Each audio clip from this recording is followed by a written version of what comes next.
السلام علیکم۔ میرا سوال خواجہ سرا یعنی خسرو کے بارے میں ہے کہ کیا ان کی نماز جنازہ نہیں ہوتی اور انہیں مسلمانوں کے قبرستان میں بھی دفن نہیں کر سکتے؟ اگر ان کی نماز جنازہ کرانی ہو تو کیسے ادا کی جائے گی؟ جانتے ہیں تفصیلی جواب۔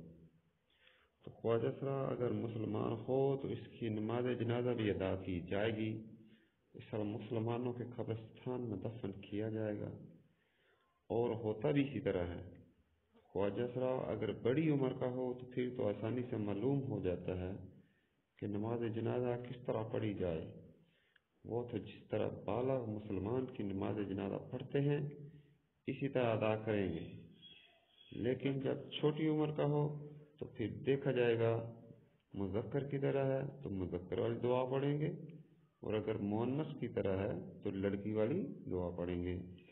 ہاں، ایک خنثی مشکل ہے جس کا معلوم نہیں ہوتا کہ مذکر ہے یا مؤنث، یعنی بالکل ہی معلوم نہیں ہوتا کہ مذکر سے مشابہت ہے یا مؤنث ہے، تو اس صورت میں لڑکے والی دعا پڑھیں گے۔ واللہ ورسولہ عالم بالصواب۔